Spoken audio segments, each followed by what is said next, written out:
ভালোবাসা দিয়ে জবান করে একবার শুকরিয়া বলে আলহামদুলিল্লাহ। আর একটু করে বলে আলহামদুলিল্লাহ। সমস্ত প্রশংসার মালিককে আল্লাহ।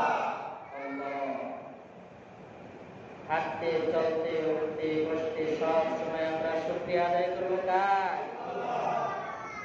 আল্লাহ শুকরিয়া আদায় করবো, কারণ আল্লাহ যে আপনাকে পরিবেশী একজন মানুষ বানাইয়া দুনিয়াতে পাঠাইছে, এর শুকরিয়া আপনার পুরো জিন্দেগি করে আদায় করে শেষ করা যাবে।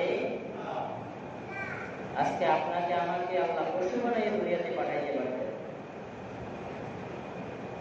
অন্য ধর্মের মানুষ বানাই আমাদেরকে দুনিয়াতে পাঠাইতে পারবেন।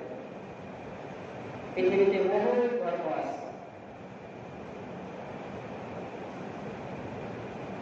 সত্য হোক মিথ্যা হোক, বা জায়েজ হোক না জায়েজ হোক, আমরা পৃথিবীতে অনেক ধর্ম দেখি কি দেখি না,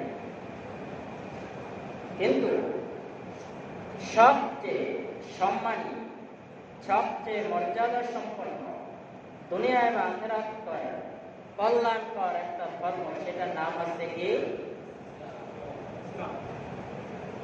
সবচেয়ে উত্তম ধর্ম, শান্তির ধর্ম, দুনিয়া এবং পরকালে কল্যাণকর একটা ধর্মের নাম বলুন তো সবাই, নাম কি? আরেকটু জোরে বলি ইসলাম। এর চেয়ে সুন্দর ধর্ম পৃথিবীতে আর কোনটাই আছে বলেন?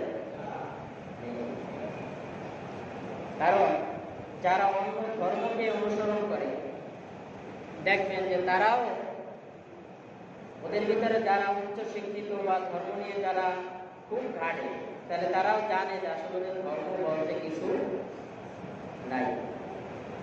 ওরাও জানে যে ইসলাম ধর্মটাই একমাত্র সত্য ধর্ম, ইসলাম ধর্মটাই একমাত্র মুক্তির ধর্ম, ইসলাম ধর্মটাই একমাত্র কল্যাণের ধর্ম, এটা ওরাও জানে, কিন্তু ছাড়তে পারতেছে না কেন বলেন?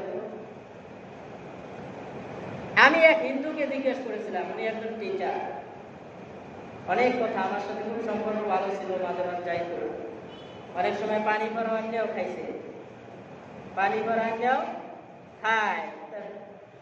ওদের তো একটা ধর্মের একটা পুস্তক আছে, একটা বই আছে, একটা কিতাব আছে, গীতা আছে না, রামায়ণ আছে না, খ্রিস্টানদের বাইবেল আছে না, আছে, কিন্তু যখন পানি পড়ার প্রয়োজন হয়, তাই গীতায় কাজ হয় না, বাইবেলে কাজ হয় না, রামায়ণে কাজ হয় না, তখন একমাত্র কোরআনের কাছেই যেতে হয়, কোরআনের কাছে যেতে হয়। আপনি দেখবেন বাংলাদেশে নাই, ভারতে এই জুমার নামাজের পরে মসজিদে মনে করবেন যে 20, 30, 40, 50 জন হিন্দুরা পানির বোতল নিয়ে সামনে দাঁড়ায় দিচ্ছে।